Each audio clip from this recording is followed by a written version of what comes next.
এক চিমটি লবণ, এক চিমটি লবণ, চিমটু লবণ নিতাম, এক মুঠো গুড়, এক মুঠ গুড়, এক মুঠো গুড়, হাফ লিটার পানি হাফ লিটার পানিতে মিলাই মিক্স করে দিয়া mixer.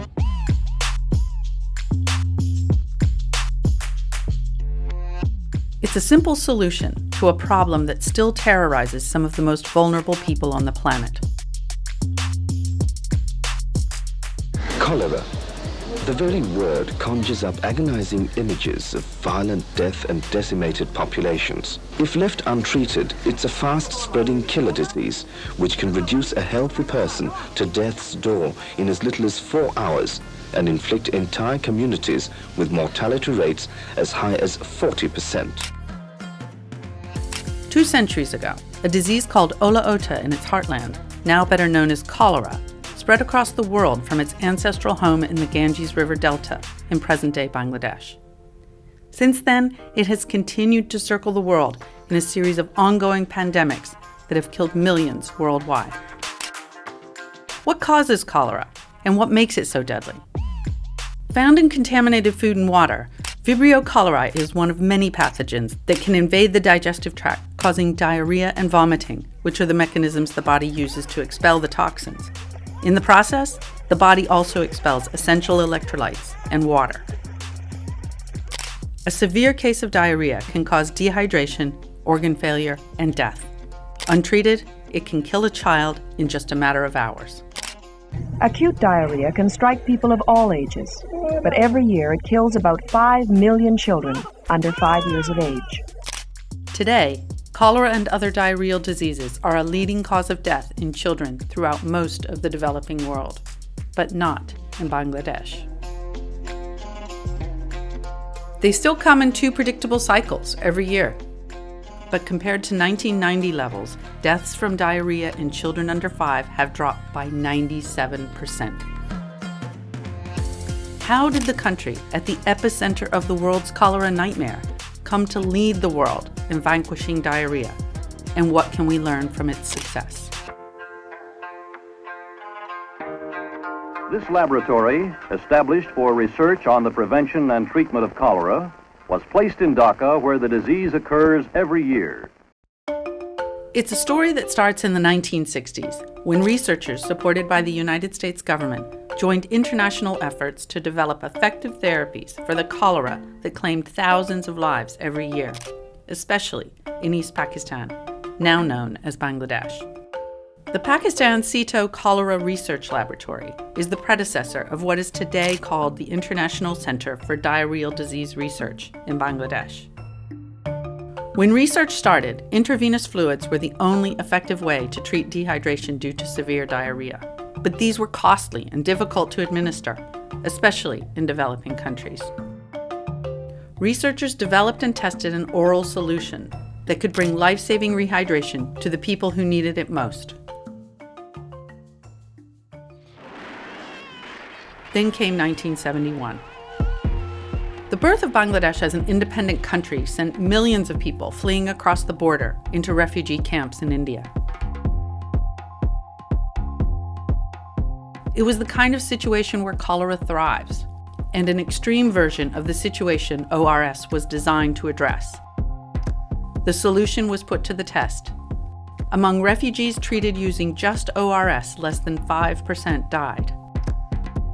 Later tests confirmed that ORS was safe for children and that it was effective for all types of infectious diarrheas. In 1978, the British medical journal The Lancet called this simple solution potentially the most important medical advance of the 20th century.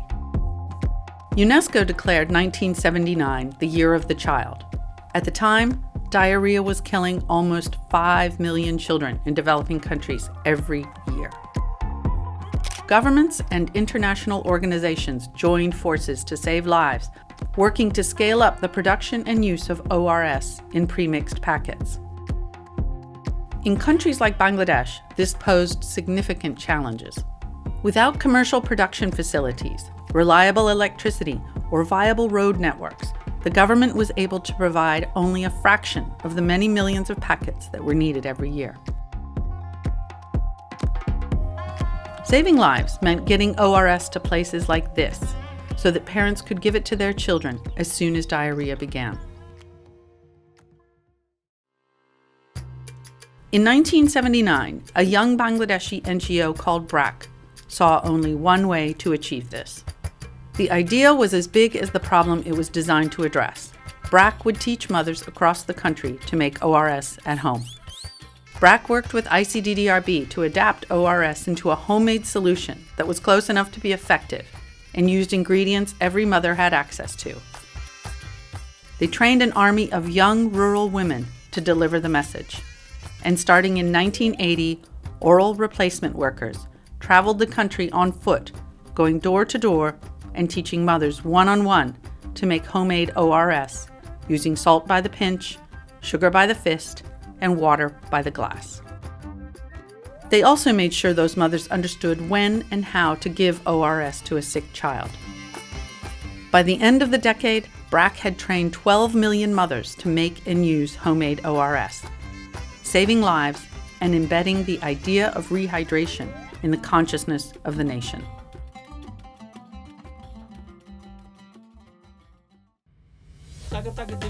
Meanwhile, the United States Agency for International Development had launched a big idea of its own. They would use the market to save children's lives. In 1981, USAID's social marketing project tested a packet version of ORS on the market. And in 1983, Ursuline, Bangladesh's first commercial brand of ORS, was born. Effective marketing and promotion were central to its success. USAID funded advertising campaigns using radio, TV, and other media. Like BRAC, the ads focused on mothers and featured messages about how to treat diarrhea at home. The project also trained the informal drug sellers and medical practitioners who were the country's de facto frontline diarrhea workers. In free trainings, they learned how to manage diarrhea using ORS, increasing demand for Ursuline and laying the foundation for a nationwide network of trusted pharmacies and providers. In 1990, USAID's social marketing project became the Social Marketing Company. By the early years of this century, ORS was available even in the most remote village shop.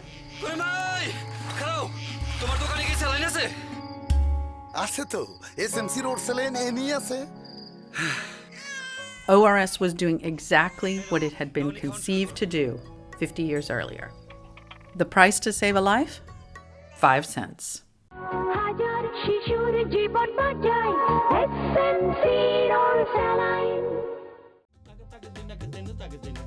Today, Bangladesh uses more ORS than any country on earth. And diarrhea has dropped from the #1 killer of children in 1980 to number 10. Many factors have contributed to this, notably efforts on the part of the government and NGOs to address the totality of child welfare. They've increased access to safe water, improved sanitation and hygiene, and emphasized breastfeeding, immunizations, and better nutrition. But the single greatest factor was the unique public-private partnership to mass produce and make available what works, ORS. Today, ORS is Bangladesh's gift to the world. It's a gift that keeps on giving. ORS is now a mainstream treatment for diarrhea around the world. It has saved an estimated 70 million lives worldwide over the last 50 years. But there is more to be done. Diarrhea kills 500,000 children every year, and the resurgence of cholera in countries around the world threatens many more. Thanks to Bangladesh, we know the solution.